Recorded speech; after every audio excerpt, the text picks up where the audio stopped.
Assalamualaikum warahmatullahi wabarakatuh. Waalaikumsalam warahmatullahi. Saya pernah menemukan artikel yang membahas tentang Ainul Hayat itu, Bos. Dijelaskan kalau perjalanan ke sana itu kan fase gelap tanpa cahaya di ujung tebing yang sangat curam.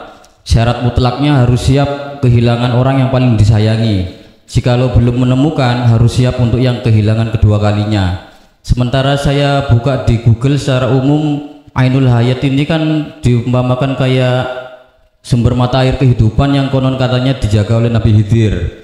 Jadi pertanyaan saya, maksud sebenar-benarnya dari Ainul Hayat ini apa ya, Gus? Terima kasih. Assalamualaikum warahmatullahi wabarakatuh. Waalaikumsalam warahmatullahi wabarakatuh.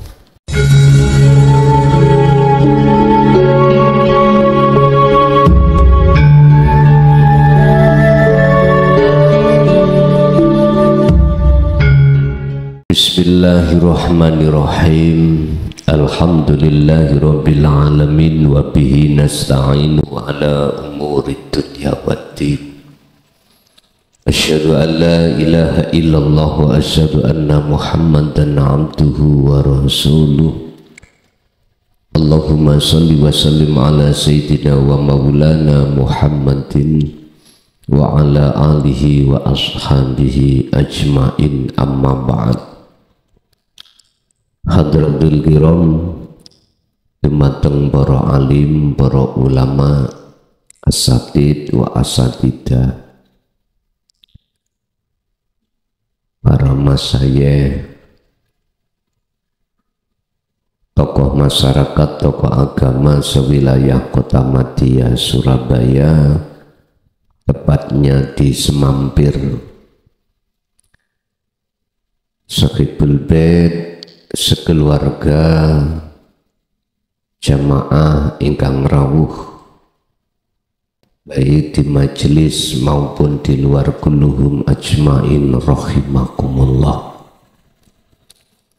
Puji syukur alhamdulillah kita panjatkan ing ngarsa dalem Allah Subhanahu wa taala, di mana kita pada kesempatan malam hari ini kita masih diperkenankan Allah untuk bertemu dan bermuajah dalam rangka ta'lim muta'alim, yang untuk malam hari ini kita akan membahas salah satu isi kitab Al-Hikam di dalam maqalah 28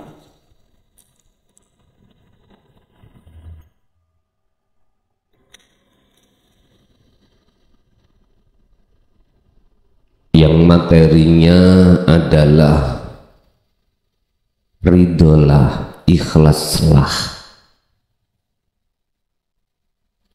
apa yang Allah berikan terhadap jenengan terkait keadaan. Ikhlaslah, ridolah dengan keadaan apapun yang Allah berikan terhadap panjenengan. Kita tidak akan bisa ridho dan ikhlas dengan keadaan yang Allah berikan manakala hati ini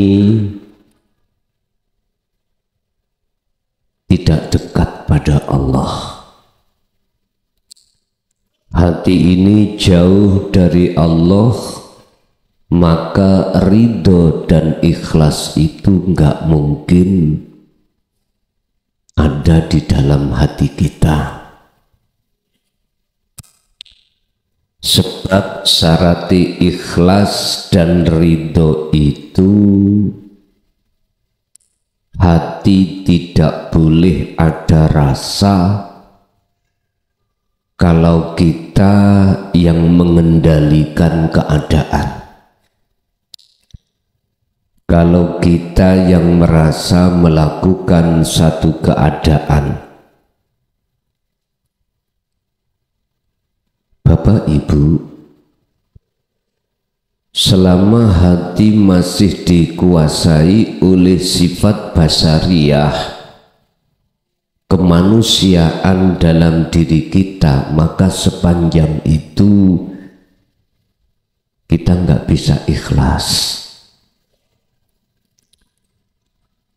Lah untuk bisanya ikhlas, hati kita harus belajar terus menerus memfungsikan zikir yang Allah didik terhadap hati kita. Sebab dengan adanya zikir tatkala terus menerus jenengan kumandangkan, maka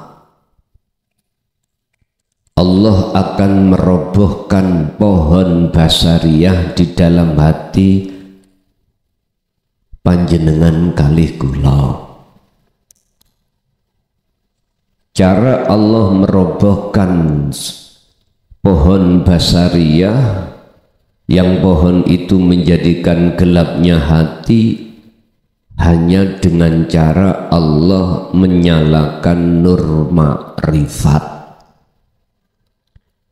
Lah sedangkan nur ma'rifat Allah akan nyalakan dikarenakan jenengan ini hatinya selalu berzikir datang Allah. Jalannya cuman hanya lewat itu.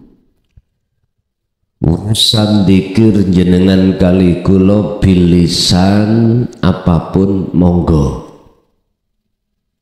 Apakah lewat bacaan tasbih, bacaan hamdalah, ataupun ayat-ayat lain monggo, tapi harus disertakan zikir sirul asror. Baru di situ Allah bakal menyalakan nur ma'rifat tersebut. Jikalau nur ma'rifat sudah Allah nyalakan dalam hati seorang hamba, maka hati seorang hamba baru bisa ikhlas, ridho dengan keadaan apapun yang Allah berikan.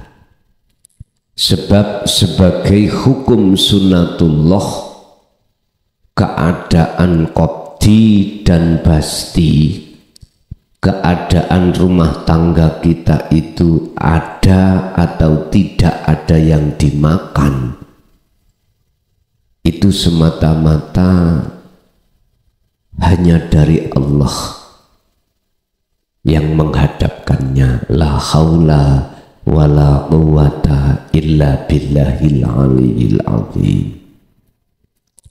Berkenaan dengan keadaan, maka kita akan membahas maqalah 28. Bismillahirrahmanirrahim. Qala musannifu rahimahullah, la tatlub, ojo jaluk siro, janganlah kau meminta, minhu saking Allah, apa ayukhrijaka ing yento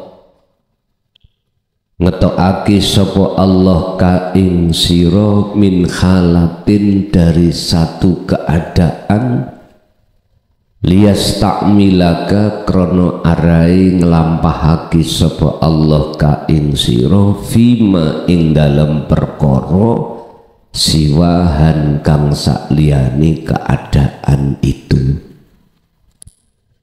Janganlah kau meminta kepada Allah supaya dipindahkan dari keadaan satu menuju keadaan yang lain. Keadaan itu ada macam dua, Pak. Keadaan senang, keadaan susah, keadaan sehat, keadaan sakit. keadaan miskin, keadaan kaya berada. Semua keadaan itu jejodoh. Apa jejodoh bahasa Indonesia nih Pak? Gandeng-gandeng. Kalau ada laki, ya ada perempuan. Itu namanya jejodoh. Nah, Allah menghadapkan dua keadaan itu, azwajan litaskunu ilaiha, semata-mata jenengan supaya mendapatkan dan memperoleh anugerah dari Allah di antara dua keadaan. Nopo anugerai? Bertemu Allah. Keadaannya adalah bertemu Allah. Jadi Allah juga ada di dalam keadaan susah, juga ada di dalam keadaan senang. Artinya susah dan senang itu yang berkuasa hanyalah Allah. Kita ketika saat diposisikan susah, nikmati. Kesusahan itu nikmati. Dan siapa yang mau menikmati dalam kesusahan, maka nikmat itu, susah itu akhirnya jadi nikmat. Kalau boleh saya katakan, keadaan susah itu laksana batu yang dipegang oleh seorang gadis atau jejaka. Yang gadis itu bukan main cantiknya, yang jejaka itu bukan main gantengnya, itu dihantamkan, dilemparkan mengenai kepala kita. Tergantung kita melihat batunya ataukah melihat seorang wanita tersebut. Lah, wanita atau jejaka itu laksana Allah.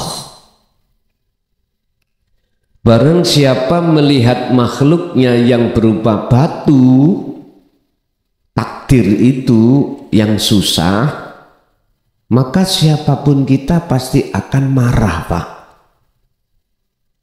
Pasti akan marah. Karena kita melihat makhluknya berupa susah, takdir susah. Tapi barang siapa yang mau sedikit aja hatinya memandang si wanita atau si jejaka, pasti hati yang memandang itu kesengsem, tertarik siapapun. Artinya golongan-golongan hanya kekasih Allah inilah yang Allah kehendaki untuk bisa memandang Allahnya. Siapa golongan-golongan yang dimaksud ahli syuhud kekasih itu? Alladzina yastami'unal qawla fayattabi'una ahsanahu. Az-Zumar ayat 18. Merekalah orang-orang yang ketika saat mendengarkan ajaran Rasulullah yang Allah memerintahkan terhadap Rasulnya untuk menyampaikan risalahnya ini, dia beriman dan juga fayattabi'una ahsan. Beliau ini mengamalkan apa yang dia imani. Contoh, sudah disampaikan berkali-kali di dalam Al-Quran, walillahil masyriqu wal maghrib fa'ainama tuwallu fathamma wajhullah. Al-Baqarah 115.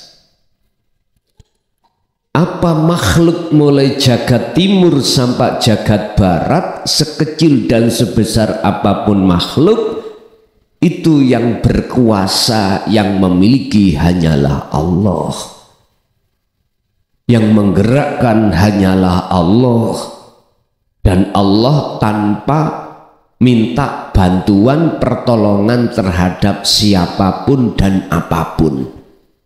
Berarti Allah sendiri yang esa, yang berkuasa. Nah, beliau-beliau ini mengamalkan dengan bentuk selalu merasakan kehadiran Allah di dalam setiap keadaan apapun. Inilah yang dimaksud sebagai alladzina amanu wa kanu yattaqun.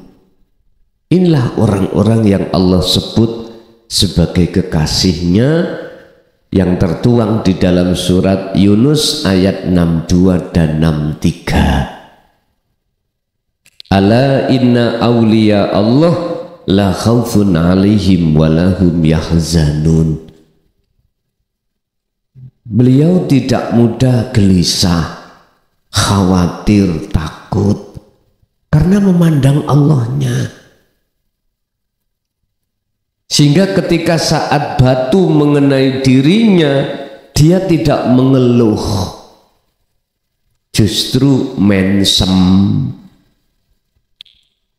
Ini tidak mudah loh Pak ya, ini tidak gampang. Mengapa demikian? Karena di dalam hati kita itu ada pohon namanya pohon basariah.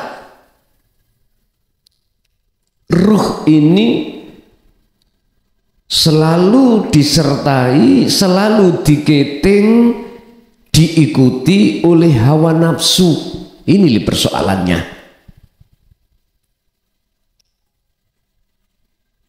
Lah, nafsu itu sendiri bertengger di dalam pohon basariah. Akhirnya miturut sifat manusia, kalau dikasih nggak enak mesti mengeluh. Ini dan ingin lekas keluar dari keadaan itu. Ini pada umumnya loh Pak. Siapapun kita nggak bisa Pak. Ketika saat keadaan nggak penak, kita nggak susah itu. Siapapun kita, manakala tidak bisa memandang Allahnya, pasti akan gelisah. Makanya saya katakan, ini tadi nggak mudah. Tapi Allah tetap memberikan pelajaran pohon yang kedua, basiroh di dalam hati jenengan. Fungsikan pohon basiroh itu. Otomatis jenengan kali kula ini harus dibekali wasilah khusus antara ruh tali sambung datang Allah pada Allah. Inilah yang Allah sampaikan wasilah khusus di dalam surat Al-Maidah ayat 35. Wabtahu ilaihil wasilata. Raihlah, dapatkanlah wasilah khusus ini ilaihi, untuk supaya Anda bisa mendekat dan bertemu Allah. Apa wasilah itu, tali itu yang dimaksud? Itulah Pak yang tertuang di dalam surat Al-Anbiya ayat 87. Tauhid la ilaha illa anta subhanaka inni kuntu minadz zalimin, yang memunculkan dzikir sirrul asrar. Fungsikan itu, baru perkara yang sulit alias gak gampang, gak mudah, jikalau ini terus jenengan lakukan akan menjadi mudah, sesuai dengan apa yang Syekh Ibnu Athaillah dawuhkan di dalam makalah lain, la tatruk adzikra li adami hudurika ma'allahi bihi, janganlah kau tinggalkan dzikir itu walaupun olehnya jenengan kalih kula dzikir belum kehuduran pada Allah, belum ketemu Allah. Artinya zikir ini terus harus kita asah setiap keadaan apapun. Dengan cara begini maka saya yakin jenengan nanti ketika saat Allah menghadirkan keadaan yang gak enak, itu akhirnya dirasa dalam hati itu mboten susah, karena tahu semuanya itu yang berwenang, yang menguasai, yang menggerakkan, yang memindahkan, semua adalah Allah. Falau arodaka, mengapa kita tidak diperbolehkan untuk meminta pada Allah untuk memindahkan keadaan dari nggak enak menuju enak? Mengapa demikian?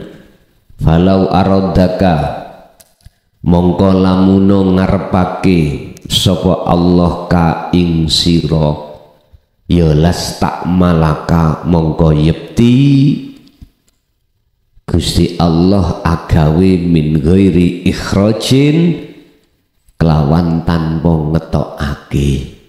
Artine kalau sudah waktunya Allah mengeluarkan jenengan, memindah jenengan dari keadaan tidak enak menuju keadaan yang enak, dari keadaan susah menuju keadaan senang, itu dengan sendirinya akan pindah tanpa jenengan memohon untuk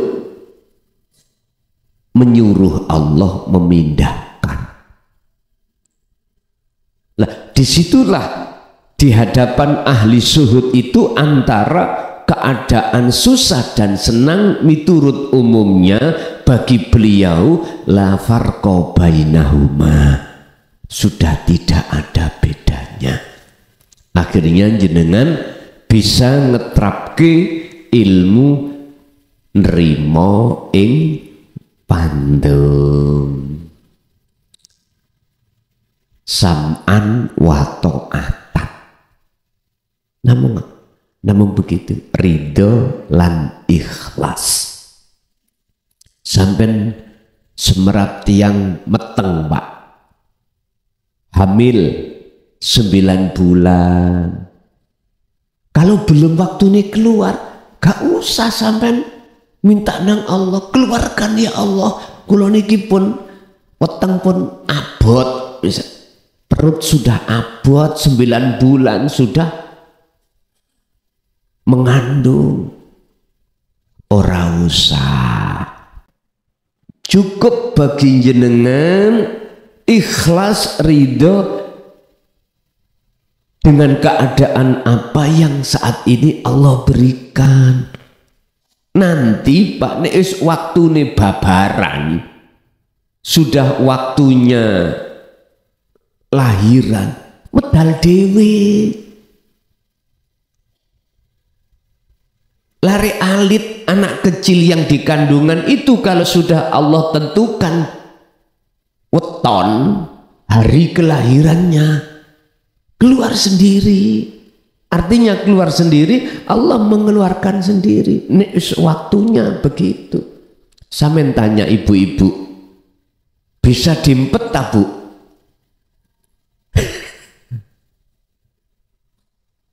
Kalau niki emut, saya itu ingat Pak, oleh karena orang tua saya, istri, mak, niku dukun bayi dulu niku. Belum ada bidan. Malah saya itu anaknya itu tukang ngeterke, ngantar. Kalau ada susulan, jemputan terhadap ibu saya, mak saya, orang bayi, langsung Pak, saya kalau malam bawa oncor niku, saya antar jalan kaki. Dulu itu mak iku kalau eling-eling, mungkin ini nanti dibuat ibu-ibu sing hamil. Mak niku dulu kalau berangkat ke rumahnya orang yang mau melahirkan mesti bawa pisang Pak. Saya nggak tahu, padahal anaknya, mohon maaf, kalau sudah nggak makan pisang, nggak ada yang pernah dikasih pisang. Padahal zaman itu larang sandang, larang pangan Pak. Makan pisang itu orang mulia sudah. Lah itu loh, anaknya nggak pernah dikasih, malah dikasihkan orang babaran. Pada saat itu saya tidak paham apa sebabnya kok bawa pisang. Ternyata ini untuk mendorong, memberikan kekuatan pada ibu yang melahirkan. Karena ibu yang melahirkan itu kalau bahasa sana tahu ngeden loh Pak. Ini kan butuh tenaga ekstra. Jadi pisang itu disuapin oleh emak ibu. Oh ternyata di situ. Makanya ibu-ibu kalau mau melahirkan bawa pisang. Nggak bisa sak tundun, ya sak cengkeh. Jadi waktu mau makan aja itu. Ternyata saya tanya pada kelompok-kelompok sepak bola, itu kalau istirahat itu makan pisang. Saya tanya pada dokter, apa dok sebabnya kok pisang? Karena pencernakannya itu cepat. Oh gitu. Itu cuman pengalaman aja. Estu dadi mak kula niki dukun bayi. Walaupun nyungsang, tahu nyungsang ya? Bayi kan macam loro, ada yang kepalanya yang benar itu ada di pintu. Paham pintu ya? Di pintunya. Tapi kadang bayi itu disebut bayi nyungsang, kepalanya itu kadang di atas. Dulu Pak Bu, walaupun orang hamil itu waktu melahirkan nyungsang itu masih bisa keluar. Kalau sekarang dokter sekarang mau resiko operasi lah ngoten nggih. Dulu mboten. Jadi yang punya ahli itu dukun bayi, diuter-uter ngono. Arek bayi diuter-uter, akhirnya kalau sudah kepalanya sudah mapak itu baru disuruh uat nek bahasa Jawa nih, mungkin bahasa Indonesia nih ngeden ya nggak tahu itu namanya. Loh, jangan mengeluh walaupun sudah 9 bulan, tetap ojo ngeluh karena keadaan. Kita belajar menerima keadaan dari Allah. Tapi sekarang kan kadang-kadang ibu-ibu kan gini, wis kesowen lah ngoten nggih, kesowen selok gede lah ngoten nggih, bayine engko nek nanti kalau lahiran abot angel ngoten. Lha sing gawe angel ya sapa? Nggih. Yang membikin mudah ya siapa? Memang kita tidak bisa Pak keluar dari akal. Menurut akal, kalau keluarnya bobot beratnya 3 kilo, itu tidak sama dengan 2 kilo. Lah ngoten Bu nggih. Penaan yang 2 kilo nanti dibesarkan di luar aja, yo gak apa-apa. Tapi hatimu harus tetap lari kepada Allah. Sing jelas, makalah ini mendidik terhadap kita supaya kita tidak mudah nelongso, tidak mudah gerutu ning ati dengan adanya keadaan susah yang Allah hadapkan. In asobathum musibah qalu inna lillahi wa inna ilaihi raji'un. Ingat, segala hal apapun yang Allah berikan, musibah apapun, jangan biar tidak berlarut-larut di dalam kesusahan, lekas kembalikan kepada Allah. Terjadinya musibah, takdir yang gak enak semata-mata itu hanya karena Allah. Ini yo susah alias sulit, gak mudah. Ini yo mudah. Sulit bagi siapa? Bagi golongan kita yang masih belum kenal, belum beriman kalau semua itu datangnya dari Allah. Wallahu khalaqakum wa ma ta'malun. Tapi ini bagi siapa kok menjadi tidak sulit alias mudah, akhirnya hati tidak gampang gelisah. Bagi ahli zuhud yang sering hatinya itu ingat dzikir pada Allah. Kesimpulannya adalah Syekh Ibnu Athaillah terhadap para murid-muridnya berpesan, ya wahai talamidi, murid-muridku, saya sadar, saya paham kita manusia itu tidak mungkin menghadapi takdir senang aja. Pasti suatu saat ada yang berbentuk susah, musibah. Tolong biar hatimu tidak berlarut-larut dalam kesedihan, selalu meratapi dengan kesedihan, akhirnya stres. Ingatlah semua itu datangnya dari Allah Subhanahu wa ta'ala. Bapak Ibu hadirin jamaah rahimakumullah, mungkin itu apa yang bisa kami sampaikan dalam kesempatan malam hari ini terkait ikhlaskanlah hatimu, ridhokanlah hatimu pada Allah atas segala hal keadaan yang Allah berikan, lebih-lebih keadaan qadhi atau susah, sakit, ekonomi seret, kerjaan gak datang-datang, setiap hari mohon maaf keluarga kita kekurangan, setiap hari di dalam keluarga kita ada yang sakit, pokoknya susah-susah. Ingat wa ma ta'malun, semua itu datangnya dari Allah, wujudnya ada di dalam diri jenengan piyambak. Wujudnya Allah itu tidak jauh dari jenengan, ada di dalam diri panjenengan. Tolong jenengan kali kula merapat teng mriku, sebab Allahnya dawuh mekaten, wahai hambaku, akulah satu-satunya yang bisa menolong dirimu, akulah satu-satunya kekasihmu yang setia. Dikala saat kau tidur, aku temani. Dikala kau bangun, tak temani. Dikala kau berjalan, juga aku temani.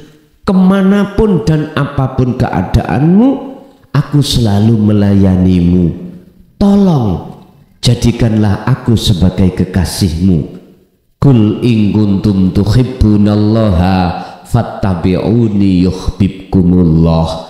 Jikalau aku, kata Allah, kau jadikan sebagai kekasihmu, yuhibbukumullah, kau akan kujadikan sebagai kekasihku.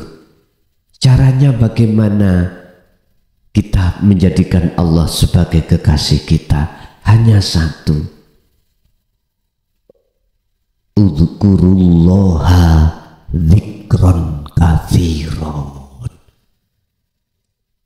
Gunakanlah waktu demi waktu hanya kecuali mengingat Dia. Fasabbihuhu bukratan wa asila. Sucikanlah hatimu bila mana ada perkara selain Allah di dalam dirimu, baik siang maupun malam. La taj'al ma'allahi ilahan akhara. Jangan ada selain aku di dalam dirimu.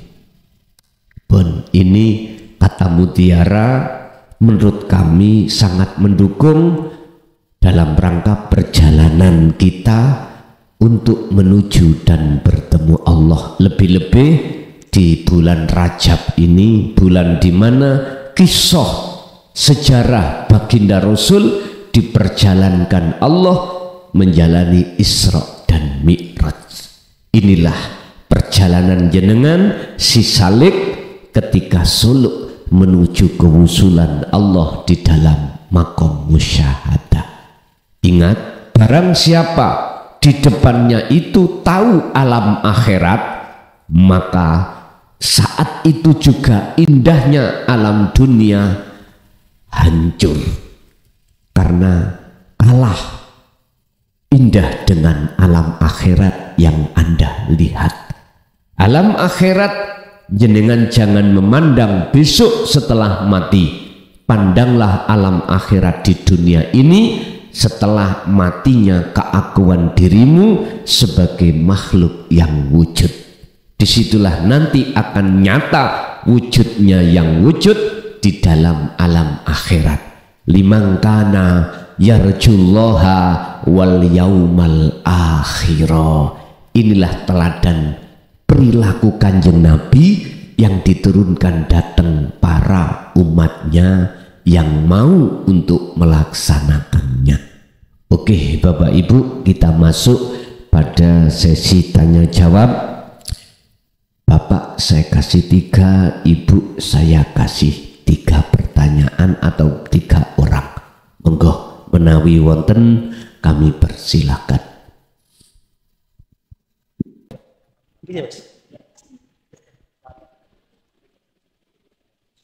Monggo. Assalamualaikum warahmatullahi wabarakatuh. Waalaikumsalam warahmatullahi wabarakatuh. Niki sifatnya pertanyaan kula pensokean saja Gus. Inji. Mekaten di dalam bulan Rajab ini putra panjenengan nggih anak panjenengan kula menika melakukan khulwat utawa mijil. Sing intine pelajaran saking panjenengan punika mengilangi keakuan utawa keakuane Allah. Dados sak sampunipun kula semedi di kamar, aku iki iso tenggene jeding merga urip. Dadi aku iki teng jeding merga urip. Kula nyambut gawe nggih merga urip. Nah di sini ada aku. Sak sampune niku terus kula inggilaken utawa kula tingkataken rasa aku kula tiadakan. Terus cara zikir kula utawa khulwat kula langsung urip ini ibadah. Contoh saking dalam mriki merga urip saged ibadah mriki. Sak sampune mriki njur duduk merga urip saged duduk, merga urip saged bertanya datang Gusti. Lah pertanyaane kula Gus niki pensokean sak sampunipun niki kula amalaken nopo niki sampun leres nopo dereng. Mergo hanya 2-3 menit yang saya lambai teng kamar niku kula dipaidu Allah guyu piyambak sampai ngeplok denggule kula mesam-mesem sampai ngeplak tembok mesam-mesem. Dados kula niku wah kok nyambut gawe wah kok dikir yo ora. Dados urip niki ibadah, urip niki ibadah, lungguh urip niki ibadah takon panjenengan. Lah kula mboten aku sampun ngilangaken aku, tapi langsung urip ibadah. Niki sing kula maksud pensokean. Nah, niki sampun leres mangke kula terusaken, nak dereng mangke nggih kula tasih butuh taklim kados panjenengan ngeten iki. Matur nuwun. Assalamualaikum warahmatullahi wabarakatuh. Waalaikumsalam warahmatullahi wabarakatuh. Proses nafi itsbat, tahalli menuju tajalli, itu sebagai hukum yang wajib berjalan. Seseorang yang mau ingin makan ada prosesnya Pak Bu. Dia harus menanam padi, lalu menuai, memasak, dan seterusnya. Dia harus pergi ke warung, beli nasi, memakan. Dalam hal suluk atau khalwat,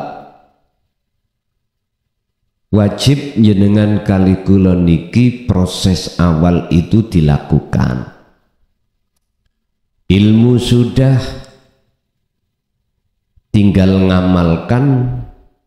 Jenengan mengamalkan juga ada proses nafi itsbat. Artinya tentang masalah iman yang untuk menjadi ihsan itu Rasulullah ngendika. Rasulullah bersabda, anta budallaha ka'annaka taroh. Jikalau tidak bisa melihat wujudnya Allah, fa illam takun, apabila Anda tidak bisa melihat Allah, maka kau harus merasa selalu dilihat oleh Allah. Proses yang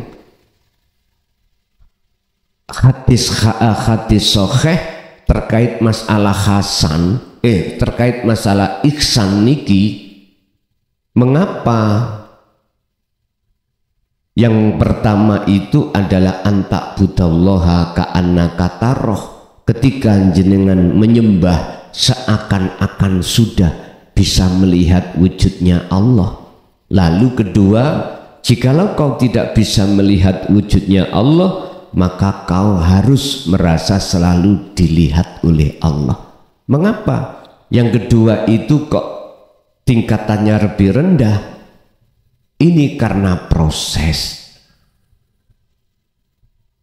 Ketika saat jenengan ini memfungsikan dzikir sirul asor, wajib bagi kita mulai su'aul basirah. Karena niki proses Pak, merasakan kehadiran Allah yang menggerakkan panjenengan kali kula. Dalam hati harus ada iman, jikalau semua pergerakan yang terjadi pada diri kita itu sebab digerakkan Allah. Walaupun ini masih ada dua, yang digerakkan dan yang menggerakkan, ini sudah benar sesuai dengan proses. Tapi selanjutnya nanti nama kedua ini antara hamba dengan Allah sudah tidak ada. la ibsarun wa mubsarun wa basarun. Tinggal aku, maksudnya aku Allah urip iku. Lah itu kan detik-detik ketika saat iman sampean sudah jatuh di ihsan. Itu kan detik-detik zona di mana jenengan sudah makrifat Allah. Itu kan detik-detik jenengan iki di makom musyahadah. Makom di mana hanya keahatan Allah. Dalam Al-Quran disebut ingsun. Ini kan prosesnya kan setelah kefanaan keingsunan makhluk toba. Faktulu anfusakum, patenono keakuanmu di dalam dirimu atas nama makhluk yang bisa berperan. Sebab diperankan yang wujud. Kalau makalah Ibnu Athaillah juga mengatakan idfin wujudaka fi ardil humul, kuburlah keakuanmu, wujud keakuanmu sebagai makhluk di dalam bumi kesunyian, di dalam bumi kefanaan. Sebab makhluk iki asalnya tidak ada.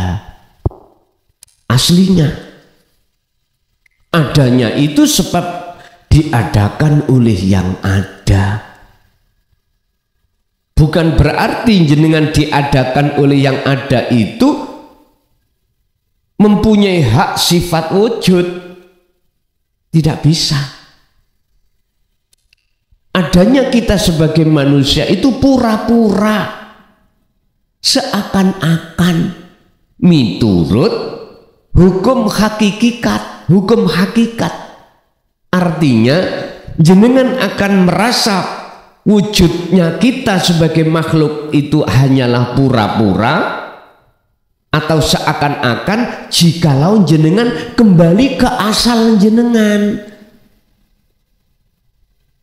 Kita asalnya tidak ada. Kembalilah ke tidak ada itu. Siapa yang mau dan berani untuk kembali kepada asalnya, yang asal itu kita tidak ada, maka disitulah akan nyata wujudnya yang ada. Berarti kalau boleh saya katakan, mohon maaf loh ya, niki tasik dianggap syirik oleh golongan am. Mohon maaf, ini nggak boleh memangnya. Tapi tak coba karena ini ilmu, untuk tujuannya memahamkan jenengan sebelum melakukan nafi isbat. Sebetulnya kita makhluk ini bukan wujudnya makhluk niki. Sebetulnya gitu. Wujud kita makhluk itu pura-pura.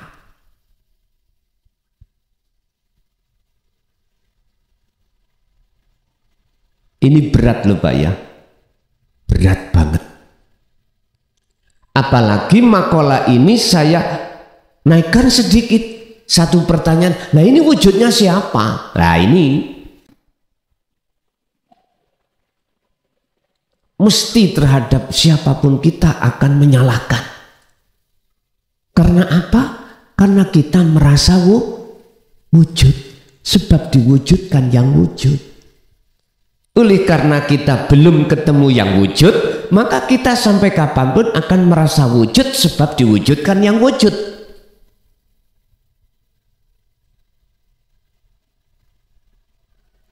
Nggih, mohon maaf kalau menjadikan bingungi hati sampean. Sampean gak usah khawatir, gak usah dipeksa. Singgarakno menjadikan sebab bingung ya Gusti Allah. Sampai sing bingung no ya Gusti, mungkin orang bingung ya sing tidak membingungkan ya Allah lagi. Terus si Gustur ngono ae kok repot.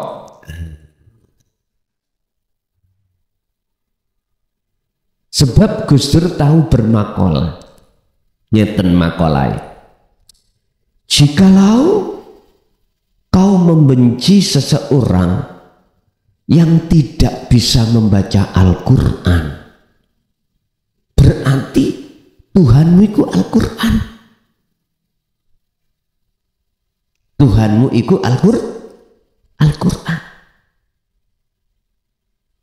Jikalau kau susah karena keadaan jenengan iki sakit, keadaan jenengan iki miskin, berarti sehat, sugih iku Tuhan kita. Allah kan sudah jelas mengatakan fafirru ilallah. Sampai lari kemana? Hanya pada Allah, bukan pada ciptaannya. Larilah lekas kau pada Allah. Itu maksudnya di situ. Jadi Pak, taskehan ini kiwau betul. Saya benarkan karena proses Mas, walaupun masih ada dua, itu bentuk su'aul basirah menuju ainul basirah, menuju bertemu, melihat, memandang, bersaksi yang hak terhadap Allah. Sementara yang disebut makrifat, yang disebut bersaksi yang benar, bukan perkaranya si makhluk itu bisa melihat wujudnya Allah, tetapi yang bersaksi dan yang melihat wujudnya Allah itu wujud itu sendiri. Sebab bagaimana mungkin kita makhluk yang sifatnya tidak wujud itu bisa melihat perkara yang wujud? Nggak mungkin, mohal itu. Bapak Ibu hadirin, letaknya jenengan nanti akan mendapatkan hidayah sehingga tidak bingung, jenengan iki terus lakukanlah yang namanya khalwat, yang namanya zikir tersebut. Nanti ada waktu sendiri yang Allah tentukan. Kapan, saat kapan jenengan gak bingung, kapan, saat kapan jenengan dikatakan bertemu Allah kapan, ini Allah sudah berjanji sendiri dalam surat Al-Ankabut, pertemuan itu pasti akan terjadi. Syarate wa mangkana yarjullaha, hati seseorang harus ada keinginan untuk bertemu Allah. Dan inilah yang diteladankan Kanjeng Nabi. Laqad kana lakum fi rasulillahi uswatun hasanah liman kana yarjullaha. Yes. Pak. Jadi kalau sudah sampai pada keakhir, tinggal aku Allah, itulah kebenaran yang mutlak. Makanya kemarin Pak, ada yang tanya tentang masalah keimanan Siti Jenar itu salah apa benar. Ya tinggal kula jawab dari kacamata mana. Kalau kacamata syariat dibuka dalam surat Al-Anbiya ayat 29. Boten angsal, tidak boleh kita mengatakan aku Allah, kita lo makhluk, nggak boleh. Nggak boleh, syirik tadi ini, karena aku makhluk masih ada, nggak boleh. Tapi kalau kacamata ini kita kembalikan ke hakikat, jawabannya surat Toha ayat 14 yang mengatakan aku Allah itu bukan makhluk kok, yang mengatakan aku Allah itu Allah sendiri, nggak apa-apa. Dan untuk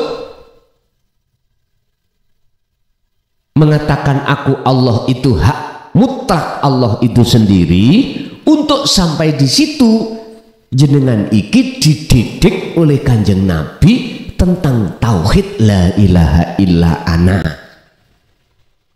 Surat Al-Anbiya 25 sebagai jawaban, apakah Rasulullah dulu juga mengajarkan tauhid ini? Itu jawabannya. Wa ma arsalnaka wa ma arsalna min qablika mir rasulin. Muhammad, aku tidak pernah mengutus utusan sebelum dirimu, termasuk dirimu, kecuali harus mengemban tauhid la ilaha illa ana. Artinya Pak, lewat dasar surat Al-Anbiya 25 ini menunjukkan bahwasanya Rasulullah dulu juga mendidik terhadap umatnya, para sahabat, tentang tauhid puncak niki. Biar apa? Biar nggak salah paham, biar nggak terjadi syirik di dalam hati kepada Allah. Tapi beda sing nyekel ayat ini nggih beda maksudnya. Beda Pak. Sama-sama sepeda motor. Nyun sewu. Kalau si pemakai ini yang memegang ahli ibadah, mesti sepeda ini dibuat ibadah. Tapi kalau sepeda ini yang memegang ahli maksiat, ya udah sampean tahu sendiri. Artinya ayat ini kalau dipegang kita yang masih di makom am, nggak sama pengertiannya itu ketika ayat ini dipegang oleh ahli khos, nggak sama. Sebab ingat ayat itu ada dua. Ayat itu apa? Tanda. Ayat yang bersifatkan Qur'aniyah dan yang kedua kauniyah. Qur'aniyah yang tertulis ini. Yang kauniyah, ya alam nih Pak. Kedua ayat ini siapa yang memegang? Terserah. Kalau ahli hijab beda pengertiannya dengan ahli syuhud. Makanya setiap dua ayat ini tersimpanlah namanya ayat yang tersirat. Apa? Tanda menandai terhadap kewujudan Allah, penguasaan Allah satu-satunya yang esa, yang menguasai seluruh alam semesta ini. Beda kalau jenengan ayat ini yang memegang itu ahli hijab. Contoh ya, contoh saya petik satu ayat aja yang tertulis. Dialah Allah yang menurunkan hujan dari langit ke bumi supaya bumi yang asalnya gersang itu bisa subur, biar ditanami oleh tanaman yang bermanfaat dan dimakan oleh para manusia atau para makhluk. Kita golongan ahli am, ahli hijab, mohon maaf, mesti pengertiannya fisik itu. Yo air hujan ini turun karena tanahnya itu kering, tandus, gak ada pertumbuhan, akhirnya jadi subur. Kalau ayat ini dipegang oleh ahli khos, beda Pak. Artinya itu hati kita, jagatnya hati ini. Kalau tidak mau menerima air hujan, itu adalah hidayah anugerah Allah Ar-Rahim. Petunjuk-petunjuk yang bersifatkan Ar-Rahim, ilmu tauhid, mboten saged. Jadi beliau itu mengartikan bukan air-air ini, tapi rahmat dari Allah. Itulah ilmu amal istiqomah masuk di dalam hati, jenengan lakukan, akhirnya hati sampean iki subur. Hati sampean ada kehidupan, hati sing urip, mboten gersang. Lho beda toh. Sama-sama ayat kauniyah atau Qur'aniyah, tapi beda yang memegang makna artinya, makosidnya juga beda. Jadi sudah benar Pak, ketika jenengan iki khalwat prosesi su'aul basiroh ke ainul basiroh, akhirnya hakul basiroh menyatakan aku iki urip. Tapi aku berpesan, janganlah ini jenengan keluarkan pada orang awam. Peseni mung situk tok, biar tidak menjadikan persoalan. Masalah imani orang am dengan orang khos itu beda Pak. Imannya orang am itu mandangnya itu baik mata dohir maupun mata batin, yang dipandang realita, yang dipandang sesuai dengan dasar akliyah makhluknya. Kalau golongan khos, yang dipandang itu adalah Allahnya, karena dia punya akses tali wasilah langsung pada Allah. Jadi nggak bisa dia itu memandang selain Allah, nggak bisa. Nggih, sudah benar. Lanjut. Assalamualaikum warahmatullahi wabarakatuh. Waalaikumsalam warahmatullahi wabarakatuh. Yun sewu Yai, sebelumnya saya mau cerita pengalaman waktu SMA dulu. Berhubung saya ini rumahnya di pucuk gunung ya, jauh, akhirnya saya tinggal di dekat sekolahan di rumah kosong. Nah, sedangkan waktu itu kan malam tidak ada kegiatan. Setelah itu saya berpikir cari kegiatan, sholat malam dan wiridan atau dzikir. Dan saya sendiri cari-cari dzikir apa ya yang paling mudah. Akhirnya saya ambil takbir Allahu Akbar. Setelah itu kok lama-lama itu rasanya ringan dan enteng gitu. Lama-lama ketika duduk itu ada cahaya putih dari kepala itu naik ke atas sampai puncaknya itu ada bundaran putih, seperti kalau siang hari itu matahari pas terang ada bundaran putih, itu puncaknya di situ. Setelah itu lama-lama itu naik, tapi naiknya itu sampai mentok di alam yang subur makmur, yang ijo royo-royo gitu ya. Nah, lanjut dari situ lama-lama rasa khawatir itu hilang sama sekali. Nah, hati ini selalu berzikir ketika berbicara, ketika tidur maupun apa saja itu selalu berzikir. Dan lama-lama setiap apapun yang datang atau ada orang yang mau datang atau itu kelihatan dalam hati itu sudah muncul dulu ada orang yang mau datang. Ini yang mau saya tanyakan itu bagaimana untuk kembali seperti itu? Fenomena apa? Nggih, fenomena apa? Terus yang kedua Yai, ini kaitannya dengan Manu Itonggo. Ketika dalu kolwat itu kan kalau berbunyi burung puter itu kan biasa, tapi ketika kolwat atau setelah kolwat itu suaranya burung itu masuk ke telinga itu lebih keras sampai ke otak rasanya itu. Suaranya burung itu masuk itu keras sekali, kayak mau jebol gitu rasanya. Padahal ketika tidak kolwat itu biasa suaranya. Itu saja ya yang mau saya tanyakan. Terima kasih. Assalamualaikum warahmatullahi wabarakatuh. Waalaikumsalam warahmatullahi wabarakatuh. Berdasarkan pengalaman perjalanan ruhaniyah jenengan terkait masalah dzikir Allahu Akbar, Allah utawi urip yang esa, wujude urip itu akbar, maha besar.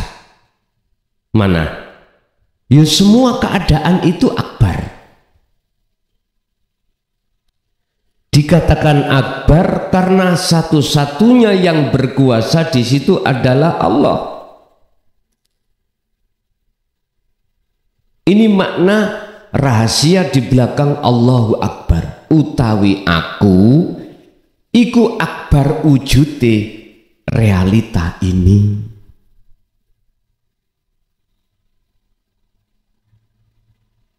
Nyoto wujute Allah secara dohir yaitu nyatane alam semesta ini. Nyatane alam semesta ini adalah bentuk akbar. Ini kalau sudah diakad loh Pak. Tapi belum diakad antara Allah dengan akbar. Ini pisah. Padahal sifat dan wujudnya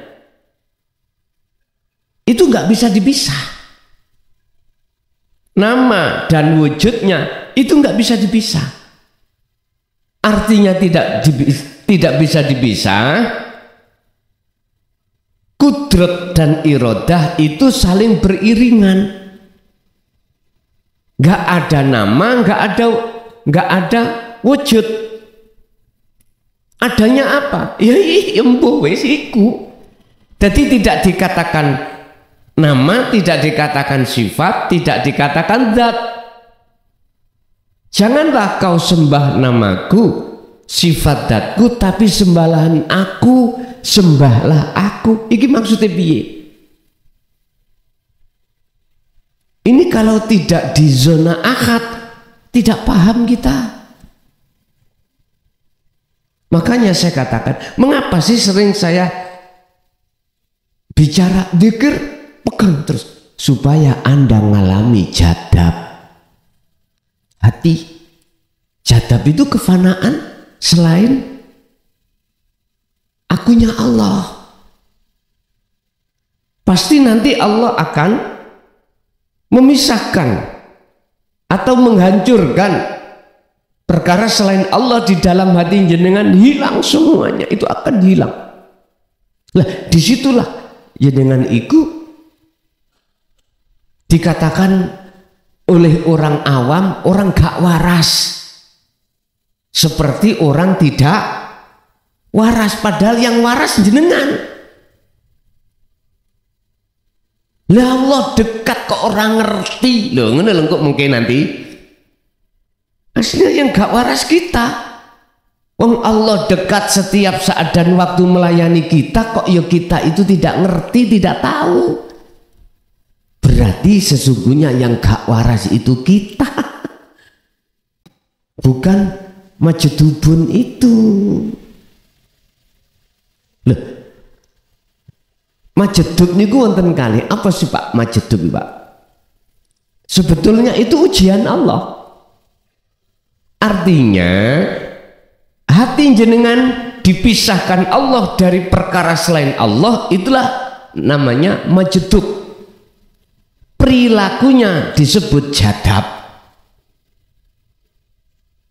Bahasa sederhana, dalam hati sampean nggak akan ingat apapun kecuali ingsun Allah. Itu asline Allah yang disebut ahad itu sudah dalam diri jenengan.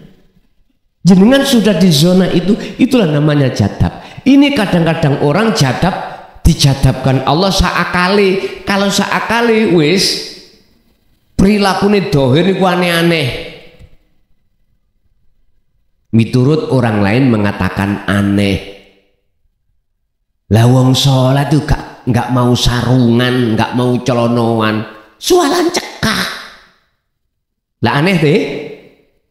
Loh, ini tidak bisa dibuat-buat loh Pak, nggak bisa. Karena nggak ada tendensi apapun. Kalau kita buat-buat pasti ada tendensi. Sebab apa? Laksana orang jadab ini orang tidur. Sing saakali tidur. Tahu apa kalau kita tidur? Nggak tahu apa-apa. Keadaan kita itu pakai baju warna apa ya nggak tahu. Istri kita di samping kita juga nggak tahu. Dikasih apapun kita wong kita tidur, yang enggak kita terima wong tidur. Laksana seperti itu. Berarti orang tidur itu orang yang belajar jadab. Makanya dalam makalah syarah Al-Hikam ini ada orang yang tidur itu laksana sempalanit pangnya orang makrifat. Artinya apa? Ini hanya berlaku makalah ini bagi jenengan yang sudah ngerti ilmu tentang keahad, kul huwallahu ahad, dan melaksanakan. Selain daripada ini, orang yang golongan ini ya belum dikatakan sah makalah itu. Sehingga kadang-kadang kita tidur itu mimpi ngapunten ya, ngeloni wong wedok, kadang dikejar-kejar anjing, kadang-kadang sing serem-serem lho Pak ya, serem-serem. Bapak Ibu, fenomena apakah saya ketika saat mengistiqomahkan dzikir Allahu Akbar sehingga kami tidak bisa lupa, bahkan ketika saat ada orang yang datang itu kelihatan bagaimana. Inilah Pak yang disebut kasful mukasyafah, kebukae ngalam mukasyafah. Ada alam musyahadah, mukhadharah, mukasyafah, musyahadah. Mukhadharah niki nggih alam dohir niki lho Pak, alam kasunyatan. Lah mukasyafah alam ghaibe makhluk seperti malaikat, jin, iblis, para arwah-arwah yang sudah meninggal ini dari dunia, sudah tinggalkan dunia. Ini alam apa? Alam mukasyafah. Pak nyun sewu, alam ini Pak, kalau jenengan sedikit mawon untuk mau melihat alam akhirat, sedikit mawon, aku yakin jenengan gak mau kembali ke dunia. Sebab alam dunya niku laksana telore ayam. Itik di dalam telur itu alamnya lah terbatas Pak ya, terbatas, sempit. Alam dunia ya seperti ini sebetulnya kalau jenengan menyadari. Terus anak ayam disebut itik, itu kalau sudah keluar dari telur, wah sewenenge ya nopo Pak. Wow, miber-miber ke sana. Seperti ruh ini ada di dalam jeratan jasmani alam dunia niki. Makanya mengapa kekasih-kekasih Allah itu kok boten kerasan, boten ngalam dunia? Karena luwih indah, lebih luas alam akhir. Sayakuluna alladziina qalu udkhuluha bisalamin aminin. Ini hanya berlaku bagi kita yang mata ruhaniyah jenengan ini sudah tidak lagi buta pada Allah, baru kesengsem tertarik dengan alam akhirat. Membutuhkan, kalau telur itu dingkremi ayam itu membutuhkan waktu 21 hari. Wis sampean awal-awal kholwat membutuhkan waktu 40 hari. Kalau bayi 9 bulan 9 hari ngoten. Ada yang bahkan lebih, ada yang sebelumnya. Ya wis tergantung. paling tidak jenengan iki kholwat lah paling sedikit 40 malam 40 hari kholwat terus, kholwat dikir terus tak henti-hentinya dikir, biar istilah ayam netes, artinya ruh sampean ini matanya itu dibuka Allah untuk memandang keindahan alam akhirat, karena inilah alam keahatan Allah. Jadi niku fenomena apa kok saya tahu orang yang mau datang itu adalah alam mukasyafah, urusan kegaiban makhluk, jenengan dikasih Allah tahu apa yang akan terjadi. Kalau alam musyahadah beda lagi, alam pertemuannya ruh terhadap Allah. Itulah cara iman sudah ihsan. Cara jenengan makrifat datang Allah pada Allah. Ini makomnya itu makom makrifat Allah. Yang kedua, terkait masalah burung tetangga saya. Ketika saya dengarkan di kala waktu biasa-biasa burung puter yo seperti itu, tapi ketika kholwat kok yo ke telinga itu kok nunjem. Pak nyun sewu, carilah ayat yang menjelaskan tentang bahwasanya gunung, terus apalagi rumput, termasuk makhluk hayawan setiap saat itu berzikir nang Allah, bertasbih. Ada ayatnya itu, tapi saya lupa surat apa, ayatnya bagaimana. Artinya dikatakan orang-orang tanda kalau hatinya itu nur makrifat sudah Allah nyalakan, diantaranya adalah ketika idza quri'a, ketika dibacakan opo Al-Qur'anu Al-Qur'an, maka hati ini seperti didedel, Pak.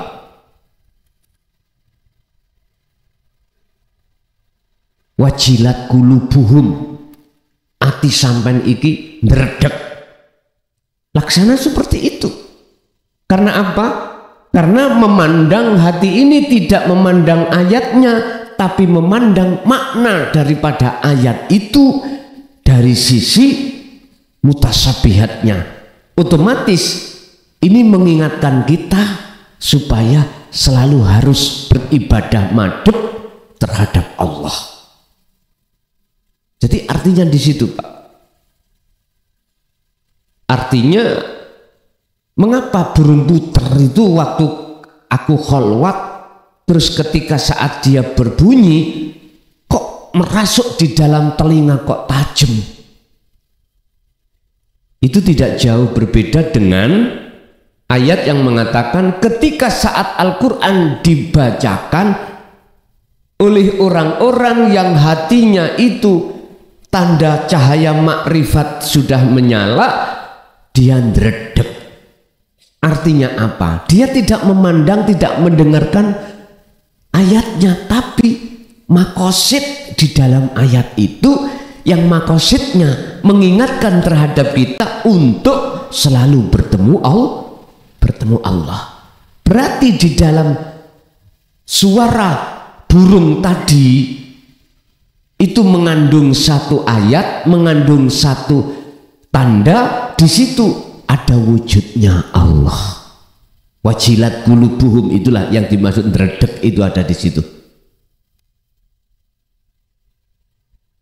Bapak Ibu hadirin, dan itu proses memang hanya Allah berikan terhadap orang-orang yang hatinya sudah gembur, bukan atos lagi, sudah gembur.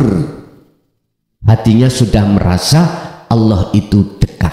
Dan itu kan salah satu tanda kalau nur makrifat sudah dinyalakan. Dua, satu kali lagi Pak, monggo bapak-bapak. Assalamualaikum warahmatullahi wabarakatuh. Waalaikumsalam warahmatullahi. Saya pernah menemukan artikel yang membahas tentang Ainul Hayat itu Gus. Dijelaskan kalau perjalanan ke sana itu kan fase gelap tanpa cahaya di ujung tebing yang sangat curam. Syarat mutlaknya harus siap kehilangan orang yang paling disayangi.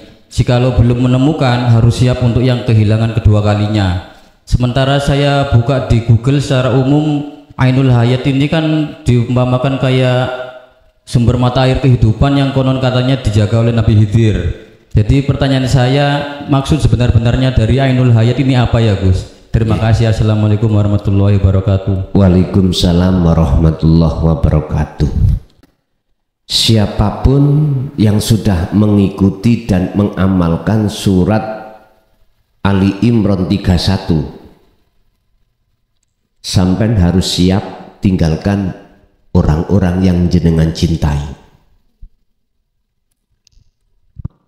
Ali Imran ayat 31.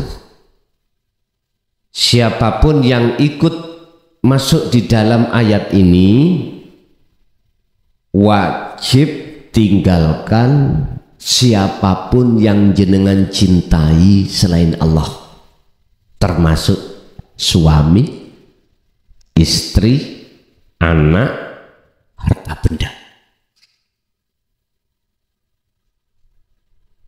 Tapi jenengan jangan salah paham.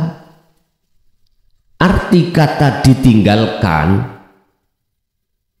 minimal biruhin fakot, hanya ruhnya, secara ruhaniah. Jikalau jenengan nantang ma'a jasadihi, saya tidak menyalahkan.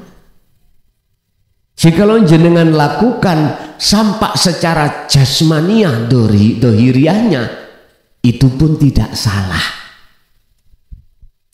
Tapi saya tidak merintahkan seperti itu. Apa ayatnya? Kul in kuntum tuhibbunallaha fattabi'uni. Katakan Muhammad, ini Allah yang perintahkan terhadap langsung Rasulullah. Isi daripada perintah, jikalau wahai umatku, kau betul-betul ingin mencintai Allah dengan benar, mengadakan satu hubungan cinta kasih dengan Allah dengan benar, fattabi'uni, tirunaku, ikuti saya.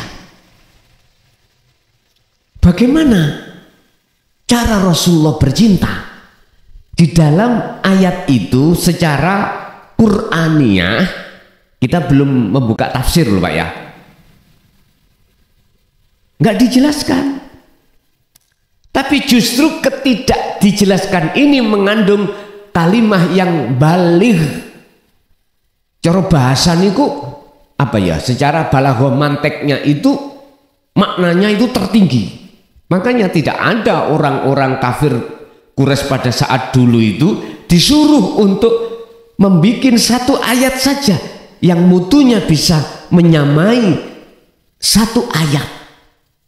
Kumpulkan seluruh ahli pikir, ahli ilmu, nggak ada yang mampu menandingi satu ayat saja. Karena posisi wahyu Allah satu ayat itu kalamnya kalam baligh, bahkan baliknya itu murakkab Pak, murakkab. Nggak bisa. Kalau kita bikin kalimat kan sederhana aja, tidak mengandung makna balik yang murakkab. Kalau ayat Allah jelas. Loh, Bapak Ibu hadirin jamaah rahimakumullah, kalau boleh saya buka sedikit aja maksud fattabi'uni itu, sebetulnya kita pernah disindir Rasulullah dalam hadisnya, sallu kama ra'aitumuni usolli. Sebelum hadis niki pertama Rasulullah itu diutus ke bumi ini apa? Innama bu'ithu liutamimma makarimal akhlak. Dulu yang beliau sampaikan, sempurnakan adalah akhlak, tata krama. Akhlak ada dua, istimaiyah ambe ilahiyah. Dengan ilahiyah, istimaiyah hubungannya hablum minan nas, ilahiyah langsung pada Allah. Ini loh akhlak yang dibawa oleh Kanjeng Nabi, ada dua, sampai tiru. Kita akhlak hablum minan nas ditata di dalam hukum syariat, berarti masa hukum syariat harus kita belajar waktu ibtidak, sanawi, aliyah. Jenengan masanya sudah habis. Masa sampai mencari akhlak istimaiyah seadanya saja. Seadanya. Anak-anak kita yang masanya masih di situ, saya seringkali mengatakan pondokkan, pesantrenkan anak sampean biar mengenal akhlak istimaiyah. Ketika saat di ibtidak, sanawi, aliyah, beliau dididik para masyayikh ini tentang ilmu-ilmu yang berkenaan dengan muhakamah, entah ilmu Qur'annya, entah ilmu hadisnya, entah ilmu ijma' qiyasnya. Hanya di pondok Pak yang ada itu. Kalau nggak bisa menetam di pondok, bahasa Jawa duduk. Apa duduk nih Pak? Wayah ngaji, berangkat ngaji ke pondok, pulang gitu loh. Itu namanya duduk. Nggak apa-apa, karena memang keadaan di rumah harus kerja. Pertanyaannya, jenengan yang sudah berumur ini mungkinkah mondok? Pak, mungkin mondok? Nggak mungkin toh. Menurut hemat kami, jenengan kudu fokus ilmu tentang akhlak ilahiyah, tapi tidak meninggalkan akhlak istimaiyah seadanya. Hal ini dijawab oleh Allah di dalam surat Al-Qasas ayat 77. Wabtaghi fima ataqallah darul akhirah. Utamakan ini dulu. Sampai karena posisinya sudah rata-rata di atas umur 30 tahun Pak. Berarti kalau mengikuti umur Kanjeng Nabi, nek jenengan 30, berarti kurang 32 tahun lagi, 33 tahun lagi meninggal lagi gitu loh. Tapi apa ya mungkin jenengan ada yang sudah umur 60, berarti 3 tahun lagi jenengan meninggal. Ini dek mengacu pada umur Kanjeng Nabi. Lah jenengan yang sekarang ada yang 70 Pak, bonus ya, bonus itu mek titik, berarti tinggal duit. Oleh sebab itu kata Allah, gunakanlah sisa waktumu untuk kembali padaku. Wa anibu ila rabbikum wa aslimu lahu min qabli ayatiyakumul adab. Sebelum datangnya kematian, lekaslah kembali. Lekas kembali. Wala tansa nasibaka minad dunya. Jenengan yang sudah berumur ini mengutamakan darul akhirah, kebutuhan ukhrawiyah datang Allah. Tapi wala tansa nasibaka minad dunya, bagian di dunia ini janganlah kau tinggalkan. Syariat ini ojo kok tinggal no. Artinya mohon maaf, jadikanlah syariat ini menjadi hakikat supaya bisa sampai makrifat. Caranya sallu kama ra'aitumuni usolli. Contoh sholat, Rasulullah mengatakan sholatlah kau seperti kau melihat bagaimana saya sholat. Bagaimana sholatnya Rasulullah?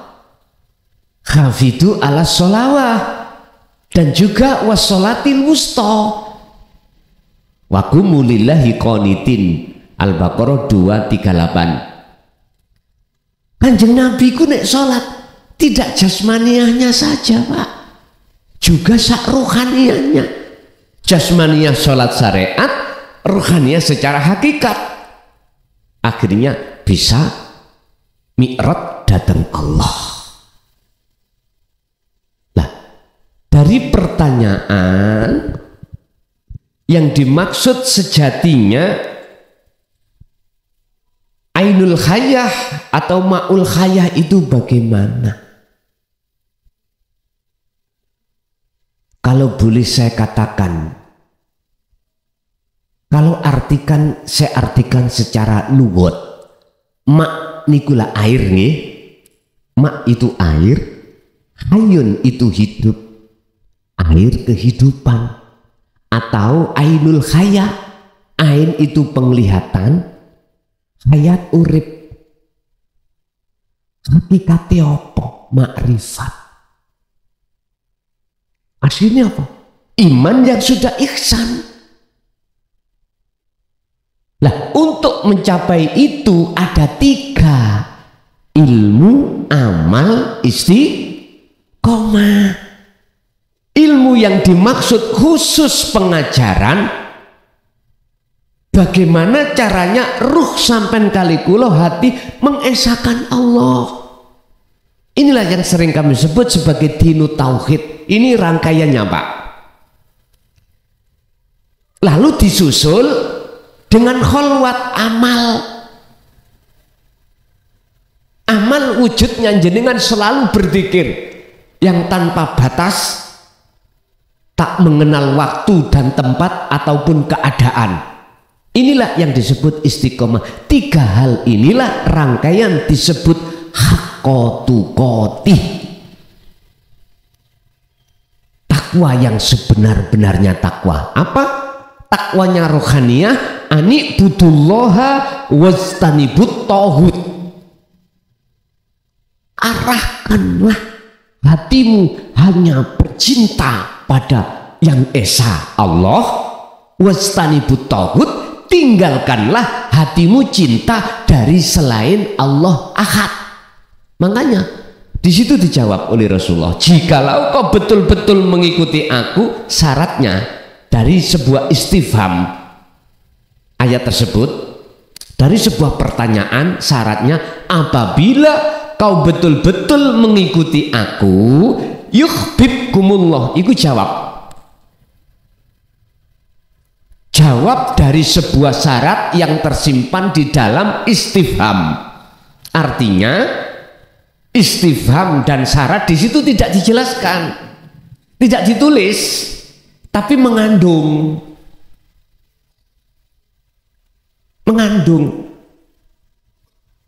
Jawabnya yuhibbukumullah, yuhbib mongko ndadekake kekasih, kum ing sira kabeh sapa Allahu Gusti Allah. Artinya Allah akan menjadikan jenengan iki sebagai kekasihnya. Pertanyaannya, sebab apa Allah menjadikan jenengan kali kula betul-betul dijadikan kekasihnya? Karena jenengan pertama mengikuti pola akhlak Rasulullah, kedua di dalam pola akhlak Rasulullah itu wajib hati meninggalkan cinta selain Allah. Nah, jadi hati sampean ojo kesengsem ayune wong wedok, kesensemo Allah yang ada di dalam orang ngoten lho niki karepe ben syariate mlaku, hakikate yo gak salah. Ibu-ibu nang bapak yang ngono, jenengan ojo mencintai wujud nyun sewu makhluk bapak dibujuki sampean Bu. Waktu pacaran katanya sehidup semati. Gombal Bu cintane. Jenengan sedo belum habis selamat sampean, cari lagi. Iku orang lagi. Kadang-kadang ibu belum meninggal aja sudah kita cari. Miturut kodrat nase Allah gak popo Bu wong lanang, sing penting tari dulu, jawab dulu pada Umi, Mi, aku seneng kae tak rabineh yo. Itu yang benar. Gak langsung main serobotan. Jangan. Nanti ada yang tersakiti. Nek ibu teng mriki mesti jawabane nggih ya tak lamar nim ya. Lho, iku lho wong wedok sing jempol. Wong wedok teng mriki, mboten teng Jawi, teng mriki. Ngoten.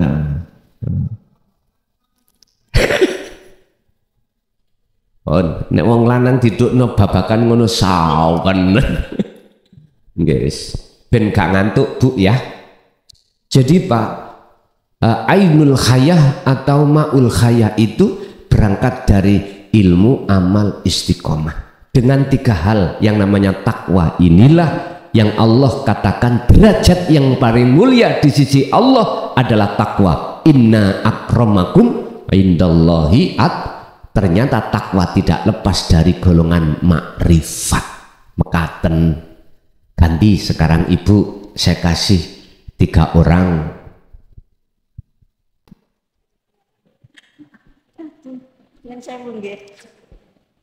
Bismillahirrahmanirrahim. Assalamualaikum warahmatullahi wabarakatuh. Waalaikumsalam warahmatullahi wabarakatuh. Terima kasih waktu yang diberikan kepada saya. Gus, saya ingin bertanya tadi yang ikhlas. Ikhlas yang dijelaskan Gus itu yang saya alami hari ini, bulan ini Gus. Yang saya tanyakan pada waktu itu, saya ceritakan kejadiannya dulu ya Gus. Saya kan dagangan Gus ya. Biasanya kalau lebaran itu jual jajan lebaran-lebaran. Sebelum kita di order itu saya telepon dulu Gus sama koordinatornya kantor situ. Setelah itu dia menjawab iya. Terus setelah itu saya kulaan Gus. Saya ambil. Terus setelah saya kulaan dia bilangnya, terus kapan kirimnya? Setelah di awal Januari gitu. Tadi saya ambilnya bulan Desember. Setelah awal Januari kita telepon, kapan aku mlebu wis tak bungkusi kabeh, saya bilang gitu. Terus dia bilang besok Bu, hari Senin. Terus Senin saya dikirim bapaknya ke sana. 1 mobil sudah dikirim ke sana. Terus dari sana pagi diterima, siang jam 1 ditelepon saya Gus. Ditelepon saya yang menerima. Terus ditelepon itu barangnya diurung ngambil, dikembalikan. Itu di rumah ada Gus 1 kamar itu Gus. Saya ambilnya itu sudah hampir kurang lebih 80-an Gus. Uangnya itu segitu jumlahnya, nilainya rupiahnya. Terus setelah itu saya seketika itu saya marah Gus. Waktu itu saya puasa ya. Otomatis. Terus spontan itu saya puasa, saya marah banget. Terus bapaknya kan masih tidur, begitu bapaknya bangun saya kasih tahu, Bapak besok suruh ambil barangnya itu. Saya bilang gitu. Loh kenapa? Katanya dia sudah kulaan sendiri gitu. Loh kenapa kalau dia sudah kulaan kok ambil? Kan spontan ya Gus ya. Terus akhirnya dikembalikan, terus bapaknya marah. Terus akhirnya saya sadar gini, wis Jarno gak usah ngamuk, aku mau wis ngamuk ya Allah. Saya setelah ngamuk tadi itu langsung nangis saya Gus. Ya Allah, ya Allah, ya Allah, saya dosa besar ya Allah, saya gitu Gus. Saya nangis banget. Saya tidak nangisi uang saya itu, saya nangis itu saya kenapa orang itu merasa salah. Soalnya saya ngomongnya jelek gitu loh Gus. Ngapunten. Dan terus bapaknya itu marah, terus saya bilang wis gak apa-apa. Terus pertanyaannya? Yang saya tanyakan itu, dengan saya marah-marah ke orang itu, salah apa benar? Salah apa benar ya. Ngaten nggih. Ya, dan yang kedua Gus, saya waktu kolwat, yang saya tanyakan itu sebelum kolwat itu saya membacanya itu ilahi anta maksudi dulu Gus ya, dan seterusnya. Dan yang kedua itu, ini yang saya tanyakan benar atau salah saya membaca itu. Yang kedua itu saya membaca gini Gus, Allah uripku, Muhammad wujudku, Nur Muhammad cahyaku. Itu Gus yang saya baca. Itu dulu itu dikasih sama Pak D Gus, ilmu dari Pak D. Pak D itu ilmu sejati. Nggih, matur nuwun. Assalamualaikum warahmatullahi wabarakatuh. Waalaikumsalam warahmatullahi wabarakatuh. Bagi jenengan itu namanya geblake embing. Ngoten. Nasib lah ngoten nggih. Nggih. Tapi pertanyaannya, apakah saya marah itu tadi salah apa enggak? Ada dua golongan yang Allah salahkan, ada tiga golongan yang Allah tidak salahkan. Terkait apa yang terjadi di alam dunia ini, pertama disebut kufar. Allah salahkan. Karena apa? Karena sudah seringkali diingatkan tapi tidak percaya juga. Disebut kufar itu orang-orang yang mengingkari ayat Allah, walladzina kafaru bi ayatihi waliqaihi. Otomatis kalau kita mengingkari ayat-ayat Allah, otomatis waliqaihi, kita juga akan mengingkari pertemuan terhadap Allah. Ini Allah salahkan. Yang kedua, yang disebut orang fasik, tahu kalau semua itu milik Allah, tahu kalau kita memakai bajunya Allah itu salah. Karena ilmu-ilmu peringatan-peringatan sudah diberikan, tetapi dia tidak mau untuk tinggalkan hal-hal yang seperti itu yang dilarang. Ini fasik. Lalu ada tiga hal yang tidak bisa disalahkan. Alasannya karena proses. Mohon maaf, ini zonanya kita sudah di zona iman, masuk di menuju ke ihsan, nurul iman menuju hakul iman. Siapa? Orang-orang yang sudah memegang musyahadatul fana.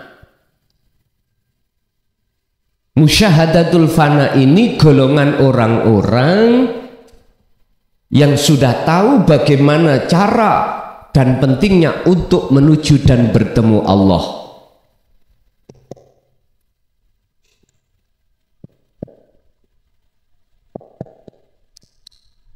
Tetapi dia satu hari satu malam selalu diuji Allah, di fisik Allah untuk jatuh bangun. Ketika lupa kalau semua itu Allah, marah. Padahal jenengan kan asalnya awalnya tahu toh, semua itu Allah. Sebetulnya itu dalam hati jenengan sudah ada rasa. Beda dengan golongan dua tadi, nggak ada rasa. Rasa itu hanya bisa muncul bagi golongan ahli syuhud. Yang golongan ahli syuhud itu Allah kelompokkan menjadi tiga. Musyahadatul fana, itu adalah orang-orang yang ketika dihitung satu hari satu malam 24 jam, lalainya lebih besar daripada ingatnya. Yang kedua, musyahadatul kamil, ini kebalikan.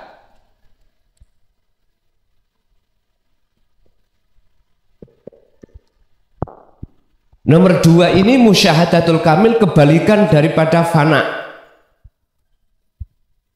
Kamil itu lebih besar, 1 hari 1 malam ingatnya daripada lupanya. Artinya sedikit sekali jatuhnya. Wala bagin wala adin innallaha ghafurur rahim, karena Allah bersifat maha pengampun. Dan 2 kelompok ini nggak ada unsur kesengajaan untuk melalaikan Allah, maka Allah tetap mengampuni, sehingga tidak dikatakan sebagai pelanggaran. Cara wasit iku sampai di kartu kuning sik main sik main. Beda kalau kartu merah lo ya. Wis kartu merah wis kon keluar. Bapak Ibu hadirin jamaah rahimakumullah. Seiring berjalannya jenengan terus zikron katsiron, terus menerus waktu demi waktu jenengan gunakan hati berzikir pada Allah, walaupun belum khudur seperti khudurnya golongan kamil, jenengan ini pasti akan dipindah Allah dari fana ke kamil, kamil ke bakok. Bakok sudah maklum, ini sudah tidak bisa dihukumi, karena baik tidurnya maupun terjaganya hatinya tetap dikatakan berzikir. Ini disebut golongan maksum. Kalau golongan yang 2 disebut golongan mahfud, ya, makom mahfud. Kalau ini makom maksum. Dah.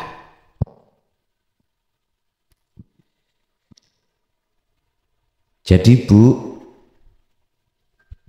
sampai jangan berkecil hati, tetap walaupun jenengan diletakkan mana, zikir tetap jenengan pegang. Yang kedua tentang masalah Allah iku uripku. Ada 3 tadi ya. Allah uripku, Muhammad wujudku, Nur Muhammad cahayaku. Itu sebetulnya Pak Bu, proses ahadiyah menuju ke ahad. Sebetulnya itu proses nafi isbat yang kulo jelaskan di depan tadi. Cuman bahasa teorinya disebut teori kejawen. Mengapa demikian? Karena dulu orang Jawa, orang Indonesia gak ngerti Arab. Ilate sudah kaku-kaku, mau diajari alibak tak sak yo ra iso. Jadi bagaimana isi daripada Quran itu bisa diamalkan secara bahasa Jawa? Akhirnya para kekasih-kekasih Allah dulu menerjemahkan dengan bahasa Jawa. Sing penting maksudnya itu mengesahkan Allah. Sampai tinggalilah. Ada yang kelompok kapitayan, ada yang kelompok moncopat. Di situ sampai tinggalilah. Permakola isinya itu bener bahasa Jawa, tapi maknanya itu mengandung tasawuf. Contoh, tembang pangkur. Pernah kami berhadapan langsung dengan golongan niki Pak di daerah Malang. Tembang pangkur ternyata di situ adalah proses jenengan ini setelah mendapatkan ilmu hakikat, terus jenengan melakukan kholwat, pembersihan dari segala kotoran hati panjenengan untuk bertemu Sang Yang Suci. Niku tembang pangkur. Jadi isi daripada tembang itu seperti itu, cuman bahasanya bahasa Jawa, kromo inggil, lagune jenenge gandang. Lah, buat kami nggak ada masalah. Yang penting adalah makna terkandung di dalamnya itu berasal dari Al-Quran murni. Mekaten. Lanjut. Assalamualaikum warahmatullahi wabarakatuh. Waalaikumsalam warahmatullahi wabarakatuh. Saya mau tanya tentang mimpi saya saat saya istikharah. Ketika saya mengalami keraguan di antara dua pilihan, saya melakukan istikharah. Dan ketika saya istikharah, saya minta petunjuk agar diwujudkan di dalam mimpi untuk diberikan tanda lewat warna. Jika baik, mohon ditunjukkan warna hijau dan atau putih. Jika jelek, maka tolong ya Allah tunjukkan dengan warna merah atau hitam. Dan 2 hari kemudian saya melihat asap putih dan melihat baju koko warna hijau. Yang saya tanyakan, Gus, apakah benar-benar mimpi saya itu petunjuk dari Allah atau terbawa perasaan saya saja, Gus? Terima kasih. Assalamualaikum warahmatullahi wabarakatuh. Waalaikumsalam warahmatullahi wabarakatuh. Kita tahu di tarbiyah syariah itu ada satu anjuran untuk beristikharah. Jikalau ada 2 pilihan yang dirasa ragu dalam hati,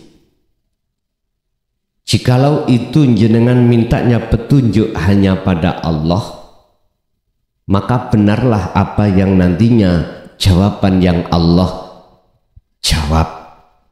Antara putih dan hitam, antara hijau dan merah. Dari hasil istikharah jenengan ini Allah sudah menampakkan. Pertanyaannya, benarkah itu dari Allah? Saya wajib mengatakan benar. Tinggal kebenaran ini berapa persen dalam hati jenengan. Jadikanlah kebenaran ini mutlak, berarti 100%. Datang hati sampeyan supaya tidak ada keraguan sama sekali. Sebab ngeten, terkadang perkara yang ngenakno iku gaplei pada akhirnya. Teman yang kita lihat itu mang bagus, kadang-kadang itu garangan. Tahu garangan ya? Kadang-kadang perkara yang gaplei, kadang-kadang pada akhirnya itu yang kita butuhkan. Mohon maaf. Dari makalah ini maka bisa kami sampaikan bahwasannya segala hal apapun yang jenengan hadapi, tolong sekali lagi, iman itu biar 100%, kebenaran itu mutlak dari Allah, tolong pandanglah Allahnya. Sebab sifatnya makhluk, la haula wala quwata illa billahil aliyil azim. Mekaten. Nggih, 1 kali Bu. Kasih wonten Ibu.